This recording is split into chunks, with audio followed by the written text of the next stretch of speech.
Shalom peuple merveilleux de Dieu, que le Seigneur vous bénisse. Ce matin, je suis très content de pouvoir partager avec vous le pain quotidien. Nous sommes dans un mois nouveau, le mois de juin. C'est le mois de la grâce et de la visitation divine et je veux prier que le Seigneur vous visite dans votre vie, dans votre relation avec lui, dans vos familles, dans vos ministères, dans vos affaires, dans votre travail, dans tout ce que vous faites. Que Dieu vous visite afin de vous donner un témoignage de sa grâce, un témoignage de son amour et de sa puissance. Excellent mois de juin à vous tous. Et dans le cadre donc de notre pain quotidien, voilà, je veux vraiment partager avec vous, voilà, cette parole. Vous savez que le thème de la semaine, c'est arracher de la mort. Et donc, le texte qui va soutenir notre méditation, c'est Actes chapitre 26, verset 8, qui dit « Et pourtant, trouvez-vous incroyable, vous Juifs, que Dieu puisse ressusciter des morts. » Que Dieu puisse ressusciter des morts. Donc, le thème du jour, c'est Dieu ressuscite. Dieu ressuscite. Alors, je veux prier déjà que la grâce de Dieu vous trouve là où vous êtes, que la faveur de Dieu s'attache à vous. Je suis à Libreville, ça se passe très bien par la grâce du Seigneur, un peu fatigué, la voix un peu rauque parce que nous avons prêché pendant 3 jours et le Seigneur a fait des choses incroyables, des délivrances, des guérisons et des restaurations. Je prie que cette faveur que Dieu a relâchée soit aussi sur vous dans le nom de Jésus-Christ de Nazareth. Alors concernant notre méditation, je voudrais parler donc de la résurrection. Vous savez, la résurrection, c'est le sujet principal de la vie chrétienne. C'est le thème principal de la vie chrétienne. Et c'est ce qui donne, n'est-ce pas, de la puissance et du poids à notre foi. Notre foi est basée sur la résurrection de notre Seigneur Jésus-Christ et notre espérance est basée sur la résurrection de nos corps. Ça veut dire que nous allons prendre part à la résurrection de corps, ce que la Bible appelle la première résurrection. Alors, c'est très important de parler de la résurrection dans la mesure où la résurrection du Seigneur Jésus-Christ, c'est ce qui fait la différence en toutes les religions de ce monde. Tout le monde parle de Dieu, tout le monde parle des préceptes de Dieu. Il y a eu beaucoup de chefs religieux, de guides religieux, l'islam par-ci, le bouddhisme par-là. Mais la différence fondamentale qui existe entre toutes ces religions et notre foi, c'est la résurrection de notre Seigneur. Parce que tous ceux qui ont parlé de Dieu d'une certaine manière sont tous morts, ils sont encore dans leur tombeau. Mais notre Seigneur est sorti du tombeau, c'est ce qui fait la différence. C'est pour cela que pour nous, nous ne sommes pas des simples religieux, mais nous sommes des enfants de Dieu parce que nous sommes ressuscités avec Christ. Et c'est ça qui fait notre gloire, c'est ça qui fait notre avantage et c'est très puissant. Notre Dieu a démontré sa force dans la résurrection. Et donc, quand on parle de la résurrection, je veux dire, il y a beaucoup de choses à comprendre, mais principalement 3 choses à retenir. La résurrection, c'est la preuve que le sacrifice de Jésus-Christ a été accepté par Dieu. La résurrection est la preuve que le sacrifice de notre Seigneur Jésus a été accepté, validé par Dieu. Et donc, entendons par là que si le sacrifice de notre Seigneur a été accepté, cela veut dire que nos péchés sont pardonnés. Ça, c'est la plus grande des bénédictions, le pardon des péchés. La Bible dit, le psaume et le psalmiste dit, David, que heureux l'homme, n'est-ce pas, à qui l'iniquité est expiée.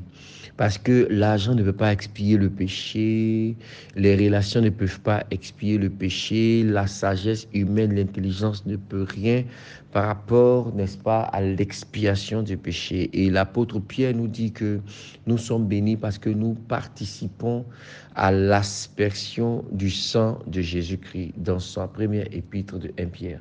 Donc aujourd'hui, nous comprenons que la résurrection, n'est-ce pas, est le signe que le Seigneur a pardonné nos péchés. Et si le Seigneur a pardonné nos péchés, c'est que nos noms sont inscrits dans le livre de vie. Wow, quelle grâce, quelle bénédiction, quelle faveur.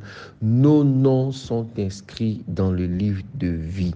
Nous pouvons être découragés sur cette terre parce que peut-être nos noms ne sont pas inscrits sur la liste des gens qui vont recevoir des visas pour voyager. Le nom n'a pas été inscrit sur la liste des gens peut-être qui ont reçu un concours et tout ça. C'est des choses importantes, n'est-ce pas, que Dieu en son temps nous accorde.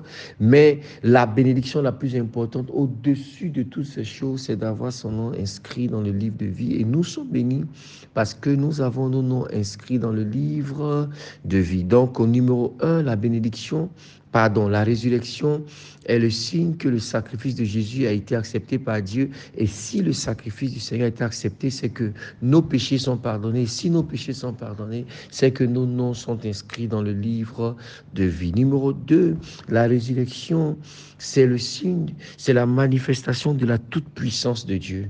La résurrection, c'est la manifestation de la toute-puissance de Dieu. Ça veut dire que notre Dieu est capable de tout. S'il peut ressusciter un mort, il est capable de guérir un malade. Il est pas capable de restaurer une situation. Il est capable d'ouvrir une porte. Il est capable, n'est-ce pas, de faire marcher un paralytique. Il est capable de restaurer une famille, de restaurer un couple, de restaurer un mariage. Il est capable de tout parce que la chose impossible aux hommes, c'est-à-dire la résurrection, revenir de la mort à la vie, notre Dieu l'a accompli. Donc, notre Dieu est tout puissant et cela nous encourage dans notre foi de savoir que celui que nous prions, que nous adorons, il est le Dieu tout puissant en qui nous pouvons placer toute notre confiance. Notre Dieu est tout puissant. Notre Dieu est tout puissant.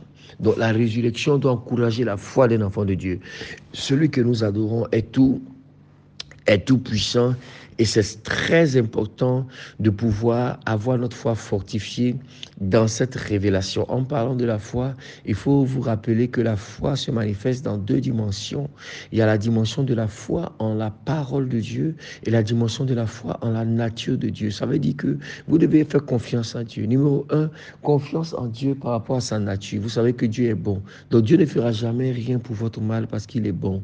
Confiance dans sa nature, il est tout puissant. Il est capable de répondre et de résoudre n'importe quelle situation parce qu'il est tout puissant. Donc vous devez connaître Dieu dans sa nature et ça c'est par la méditation, la lecture de la parole de Dieu. Nous connaissons Dieu dans sa nature et il faut avoir foi en la nature de Dieu. Numéro 2, c'est la foi en la parole de Dieu ou la promesse de Dieu. Ça veut dire que Dieu vous a fait une promesse. N'est-ce pas? Il va accomplir sa promesse. Pourquoi? Parce que la Bible dit que ce que sa bouche dit, sa main l'accomplit. La main de Dieu est capable d'accomplir ce que sa bouche prononce. Donc, la foi en la nature de Dieu et la foi en la promesse de Dieu, c'est ce qui nous donne la force, n'est-ce pas? C'est ce qui nous donne cette confiance-là en la personne de notre Dieu. Donc, la résurrection numéro 2, c'est la manifestation de la toute-puissance de Dieu et nous devons croire en Dieu. Dans ces temps difficiles, dans cette saison où les hommes ne veulent plus croire au Seigneur, bien-aimés, je vais vous encourager à croire, à continuer d'avoir confiance en Dieu dans tous les domaines de votre vie. Numéro 3, enfin, la résurrection, n'est-ce pas, c'est le signe que nous avons la puissance de Dieu en nous.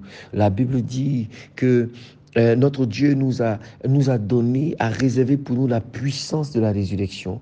Donc, cette puissance-là, elle agit encore aujourd'hui. La résurrection n'est pas simplement, n'est-ce pas, une fable, quelque chose que nous pouvons dire, n'est-ce pas, parler pour parler, mais la résurrection, c'est la manifestation de la puissance que Dieu nous a donnée. Alors, aujourd'hui encore, nous pouvons agir par la puissance de la résurrection. Par la puissance de la résurrection, des démons peuvent être chassés. Par la puissance de la résurrection, des maladies peuvent être guéries. Par la puissance de la résurrection, des portes peuvent s'ouvrir. Donc, bien aimé, quand nous prions, nous devons avoir foi, n'est-ce pas, dans la puissance de la résurrection. Alors, bien aimé, regardez, la Bible dit que notre Dieu, il est tout puissant et il a ramené le Seigneur Jésus, notre Seigneur Jésus-Christ, n'est-ce pas, de la mort. C'est la manifestation de la toute puissance de Dieu. Donc, numéro 1, c'est que nous aussi, parce que nous formons avec le Seigneur une même plante, nous allons aussi être ressuscités pour prendre part, n'est-ce pas, aux noces de l'agneau, à la gloire éternelle. Mais dans notre vie présente en ce moment, nous devons savoir que Dieu a activé ce qu'on appelle la puissance de la résurrection par laquelle nous pouvons être placés au-dessus de la maladie, au-dessus de l'échec, au-dessus des démons, au-dessus de toute situation, n'est-ce pas, qui vient pour s'opposer à nous. Alors je veux terminer, n'est-ce pas, pour dire que croyez en votre Dieu. Ayez confiance en notre Dieu. Donc, le thème de ce mois, c'est le miracle dans nos mains. Et le thème de la semaine, c'est arracher de la mort. Je prie donc pour quelqu'un qui est en train de passer par une situation difficile, que le Seigneur, par la puissance de la résurrection, t'arrache de la mort, t'arrache de cette épreuve, de cette situation difficile au nom de Jésus et te donne un témoignage de sa puissance, de sa gloire.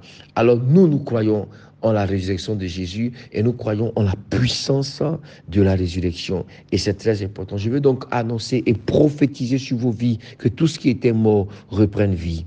Que votre vie de prière, n'est-ce pas, puisse être ressuscitée. Que vos finances soient ressuscitées. Que vos relations, les bonnes relations que Dieu vous a donné, soient ressuscitées. Que la gloire de l'Éternel sur votre vie aussi expérimente la résurrection. Soyez bénis. Excellente journée à vous. Et donc, c'était Dadi depuis Libreville, cette méditation en priant que la faveur de Dieu vous localise là où vous êtes dans le nom de Jésus. Soyez bénis, restez connectés au Saint-Esprit et restez connectés à tous les programmes de l'église de Rehoboth au nom de Jésus. Salutations à vous tous, aux deux plateaux, à Yopougon, à Paris. Que Dieu vous bénisse. Shalom, shalom. Amen.